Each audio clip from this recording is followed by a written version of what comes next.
नमस्कार। The public के सियासी किस्सों की सीरीज राजनीति में आपका स्वागत।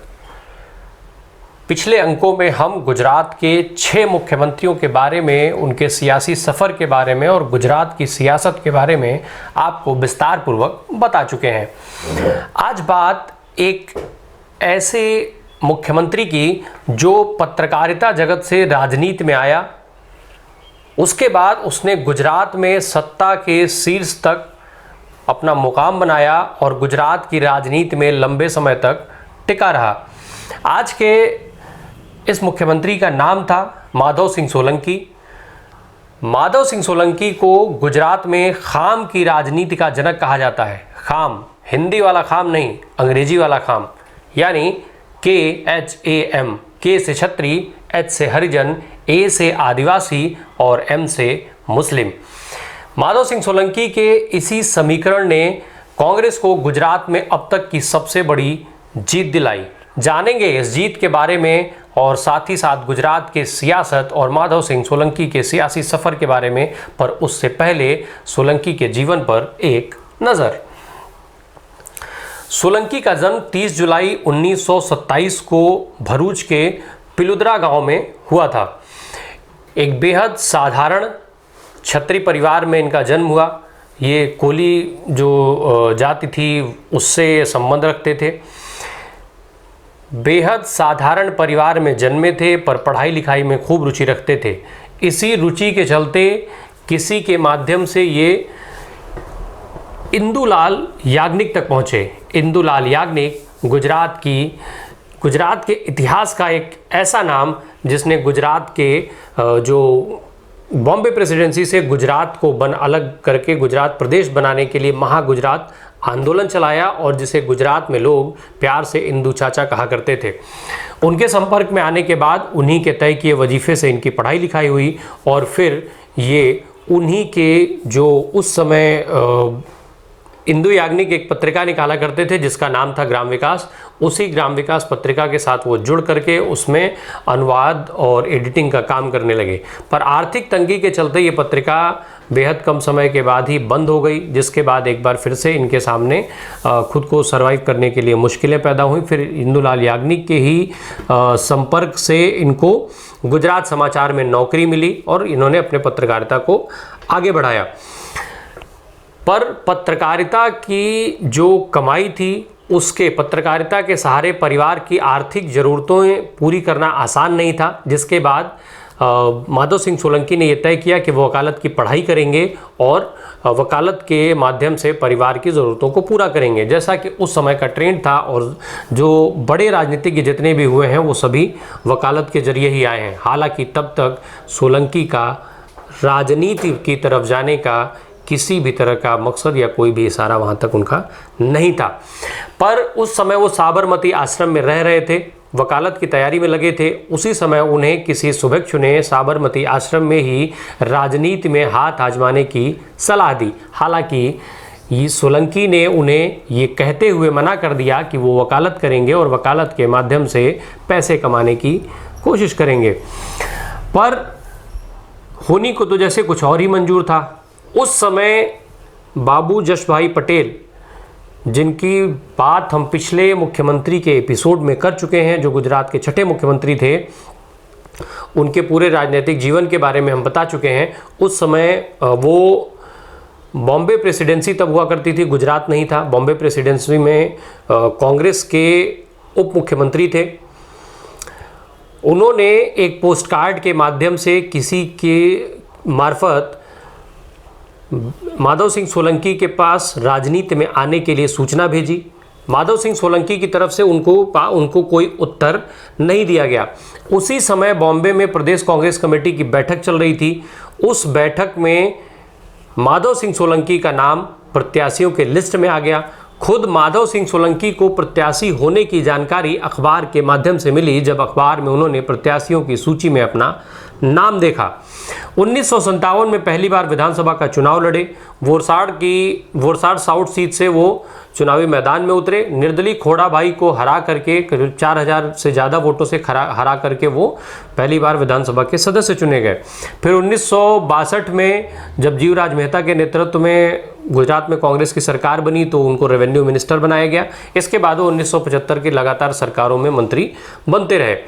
बाबू जशभाई पटेल के एपिसोड में हमने आपको पूरा विस्तार से उनके इस्तीफे की कहानी बताई थी, किस तरीके से चिमन भाई पटेल के विधायकों की सहायता से उनकी सरकार बनी और इंदिरा गांधी ने बाद में इन्हीं चिमन भाई पटेल को अपने खेमे में मिला लिया। चिमन भाई पटेल इंदिरा गांधी से जाकर के मिल गए। राजनीतिक अस्थिरता के बीच में जो बाबू जशभाई पटेल की सरकार गई और जो राजनीतिक स्थिरता उस समय चल रही थी, उसी के बीच कांग्रेस के विधायकों की संख्या जो 75 थी वो बढ़ करके 104 पहुंच गई और फिर उसके बाद कांग्रेस ने राज्य में दोबारा सरकार बनाने का निर्णय लिया। इसी निर्णय के तहत 24 दिसंबर 1976 को माधव सिंह सोलंकी गुजरात के 7वें मुख्यमंत्री बने थे। पर उनके कुछ ही हफ्तों के बाद इंदिरा गांधी ने इमरजेंसी खत्म करने का ऐलान कर दिया और साथ ही ऐलान किया नए सिरे से चुनाव का। इमरजेंसी के बाद चुनाव हुए, कांग्रेस को बुरी तरीके से हार मिली। केंद्र में मोरारजी देसाई के नेतृत्व में सरकार बनी। निज़ाम बदला तो वफादारी भी बदलने लगी। गुजरात में एक बार फिर से राजनीतिक रूप से अस्थिरता सामने आई। नेताओं की भाग दौड़ शुरू हुई। चिमन भाई पटेल फिर से बाबू जशभाई पटेल के खेमे में जा मिले, जिसके चलते 10 अप्रैल 1977 को माधव सिंह सोलंकी को मुख्यमंत्री पद से इस्तीफा देना पड़ा। पर इस इस्तीफे के बाद गुजरात में जब माधव सिंह सोलंकी की वापसी हुई तो उनका कद और बढ़ गया। इसके बाद वो 3 बार और गुजरात के मुख्यमंत्री बने। अपने समीकरण के बदौलत वो गुजरात में लंबे समय तक सत्ता में रहे। 1969 में कांग्रेस को बंटवारे के जो कांग्रेस में बंटवारा हुआ, जिसके बाद इंदिरा के नेतृत्व में कांग्रेस आर और मोरारजी और बाकी लोगों के उसमें जो कांग्रेस ओ ऑर्गेनाइजेशन जो 2 धड़े बटे, उसमें इंदिरा की कांग्रेस ने अपनी सोच को बदला। उसने अगड़ों और वर्चस्व वाली जो जातियां थी उनको किनारे करके जो सामाजिक रूप से पिछड़ी हुई जातियां थीं और अल्पसंख्यकों को अपने साथ जोड़ने का काम शुरू किया। इसी क्रम में सोलंकी ने खाम समीकरण को बढ़ावा दिया। खाम जो मैं आपको पहले बता चुका हूं कि क्षत्रिय, हरिजन, आदिवासी और मुस्लिम, ये जो जातियां थीं ये कांग्रेस के साथ जुड़ी और इसी के चलते 1980 के चुनाव में कांग्रेस के खाते में 141 सीटें आई और फिर 1985 के चुनाव में 149 सीटों के साथ कांग्रेस ने गुजरात विधानसभा के चुनाव में जीत दर्ज की। इसी फॉर्मूले के साथ कांग्रेस ने 1980 के गुजरात विधानसभा चुनाव में 182 सीटों पर जब वो चुनाव लड़ी थी तो उसमें से 141 सीटें पर जीत हासिल की। उस समय सोलंकी गुजरात कांग्रेस के प्रदेश अध्यक्ष हुआ करते थे।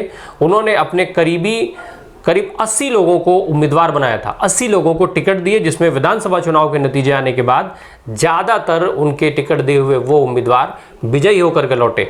उनके पास पूरा समर्थन था, साथ ही साथ वो इंदिरा गांधी के गुड बुक में थे, जिसके चलते एक बार फिर से उनको मुख्यमंत्री की कुर्सी मिली। 7 जून 1980 को वो दूसरी बार गुजरात के मुख्यमंत्री बने। उस समय जब इनके मुख्यमंत्री बनने की खबर अखबारों में और मीडिया में आई तो इनके मुख्यमंत्री बनने की खबर से ज़्यादा बड़ी खबर ये थी कि माधव सिंह सोलंकी के मंत्रिमंडल में एक भी सवर्ण जाति का नेता नहीं था। अगले ही साल यानी 1981 में माधव सिंह सोलंकी ने बख्शी कमीशन की रिपोर्ट लागू करने का ऐलान कर दिया। बख्शी कमीशन की रिपोर्ट क्या थी? दरअसल बख्शी कमीशन की जो रिपोर्ट थी वो कहती थी कि 82 आर्थिक और राजनीतिक 82 आर्थिक और सामाजिक रूप से जो पिछड़ी जातियां हैं उनको रोजगार और शिक्षा में 10% का आरक्षण मिलना चाहिए। सोलंकी ने जैसे ही इस आरक्षण की घोषणा की, उनका विरोध होने लगा। ये विरोध धीरे धीरे बढ़ता गया और हिंसात्मक होता गया। उस समय खुद माधव सिंह सोलंकी ने कहा कि अगर पिछड़ी जातियों को बढ़ावा देने के लिए, आगे बढ़ाने के लिए अगर उनकी कुर्सी भी चली जाए तो उससे उनका मोह नहीं होगा। उनकी कुर्सी तो नहीं गई, कुर्सी बच गई, पर उनके इस आरक्षण के ऐलान से माधव सिंह सोलंकी गुजरात में ओबीसी के हीरो बन गए। बाद में इन्होंने उसकी भरपाई करने के लिए और कमीशन बनाए। फिर जब इन्होंने राणे कमीशन की रिपोर्ट को 1985 में लागू करने की बात की तो उस समय स्थितियां काफ़ी बदल गईं। राणे कमीशन के अनुसार जो आरक्षण 10% से बढ़ा करके 28% कर दिया गया। साथ ही जो 82 जातियां थीं वो जातियों की संख्या बढ़ करके 104 हो गई। उस समय जब ये राणे कमीशन की रिपोर्ट लागू हुई तब एक बार फिर से आंदोलन और हिंसाओं का दौर शुरू हुआ, पर यह दौर ज़्यादा आगे बढ़ पाता उससे पहले राज्य में विधानसभा चुनाव का समय हो गया। राज्य में विधानसभा चुनाव का ऐलान हो गया, जिसके चलते उस समय यह आंदोलन रुक गया। सवर्णों ने कांग्रेस को चुनाव के माध्यम से बदला लेने का फैसला किया, सबक सिखाने की बात कही, पर जो चुनाव हुए उनके उस समय हालात अलग थे। उस समय एक तरफ माधो सिंह सोलंकी का फॉर्मूला काम कर रहा था, तो दूसरी तरफ इंदिरा गांधी की हत्या के बाद जो सहानुभूति उभरी थी वो कांग्रेस के फेवर में गई। नतीजा ये हुआ कि कांग्रेस को 1985 के उस चुनाव में 149 सीटों पर जीत मिली। 11 मार्च 1985 को तीसरी बार माधो सिंह सोलंकी ने गुजरात के मुख्यमंत्री के तौर पर शपथ ली, पर उनके मुख्यमंत्री बनने के बाद आरक्षण के विरोध में जो आंदोलन था वो एक बार फिर से तेज होने लगा, और तेज नहीं बल्कि इतना तेज हो गया जो वहाँ पे खूब हिंसा होने लगी, खूब नुकसान होने लगी। उस समय प्रधानमंत्री राजीव गांधी हुआ करते थे। राजीव गांधी ने इसको लेकर के कमेटी बनाई। कमेटी ने बाद में निर्णय लिया, फिर उसमें विश्वनाथ प्रताप सिंह जो उस समय के फाइनेंस मिनिस्टर थे उनके माध्यम से राजीव गांधी ने सोलंकी को इस्तीफा देने की बात उन तक मैसेज पहुंचवा दिया। सोलंकी ने अपना 6 जुलाई 1985 को उन्होंने अपना इस्तीफा राजीव गांधी के लिए लिख के और विश्वनाथ प्रताप सिंह के माध्यम से भिजवा दिया। बहरहाल उसके बाद जैसा उस समय का ट्रेंड हुआ करता था कि राज्यों के मुख्यमंत्रियों से इस्तीफा लेने के बाद केंद्र की सरकार में उन्हें समायोजित किया जाता था। राजीव गांधी ने एक बार फिर से माधो सिंह सोलंकी को दिल्ली बुलाया और उन्हें अपनी सरकार में योजना मंत्री बनने का ऑफर दिया। सोलंकी योजना मंत्री नहीं बने, बल्कि उन्होंने यूरोप में घूमने की अपनी इच्छा राजीव गांधी के सामने जाहिर की, जिसके बाद वो करीब 3 साल तक यूरोप में घूमते रहे। किताबें पढ़ने का जो उनका शौक़ था उसको पूरा करने के लिए उन्होंने यूरोप से खूब किताबें इकट्ठा की। फिर जब देश वापसी हुई तो राजीव गांधी ने उनको फिर से बुलाया और उनके मना करने के बावजूद भी उन्हें योजना मंत्री बना करके दिल्ली में बैठा दिया। जून 1988 में वे योजना मंत्री बने। 1989 में जब राजीव गांधी के नेतृत्व में कांग्रेस चुनाव में गई तो कांग्रेस को चुनाव में हार का सामना करना पड़ा, जिसके बाद सरकार गई। और वहीं फिर कांग्रेस ने गुजरात में खुद को मजबूत करने के लिए एक बार फिर से माधो सिंह सोलंकी पर भरोसा जताया और वो चौथी बार गुजरात के मुख्यमंत्री बने। 10 दिसंबर 1989 को वो चौथी बार गुजरात के मुख्यमंत्री के पद की उन्होंने शपथ ली। हालांकि इस सरकार का कार्यकाल बेहद छोटा रहा, 83 दिन मात्र ये सरकार चली और 3 मार्च 1990 को एक बार फिर से इनका इस्तीफा हुआ। 1991 में जब केंद्र में पीवी नरसिम्हा राव के नेतृत्व में सरकार बनी तो नरसिम्हा राव की सरकार में इनको विदेश मंत्री बनाया गया। ये विदेश मंत्री बने। हालांकि विवादों से चूंकि इनका गहरा नाता था और वहाँ भी विवादों ने इनका पीछा नहीं छोड़ा। बोफोर्स घोटाले के चलते में एक गलत बयानी के चलते इनको अपना पद जो है वो छोड़ना पड़ा था। उसको लेकर के लोकसभा में काफ़ी हंगामा हुआ और जिसके बाद इनकी कुर्सी चली गई। बहरहाल गुजरात की राजनीति में माधो सिंह सोलंकी का एक खास स्थान है, खास जगह है उनकी। उनको गुजरात में कई चीज़ों की शुरुआत करने के लिए जाना जाता है, चाहे वो मिड डे मील की योजना हो या गुजरात में 12वीं तक लड़कियों को मुफ्त शिक्षा देने की बात हो। ये सारा माधो सिंह सोलंकी की दूरदर्शिता का ही नतीजा था। माधो सिंह सोलंकी गुजरात में नरेंद्र मोदी से पहले सबसे लंबे समय तक मुख्यमंत्री रहे। इसके अलावा गुजरात में सबसे ज़्यादा सीटें पार्टी को जितवाने का रिकॉर्ड उनके नाम है, जिसको नरेंद्र मोदी भी नहीं तोड़ पाए। इतना ही नहीं, नरेंद्र मोदी के पहले गुजरात की राजनीति के जो है वो धुरी रहे, उन्हीं के इर्द गिर्द गुजरात की राजनीति घूमती रही।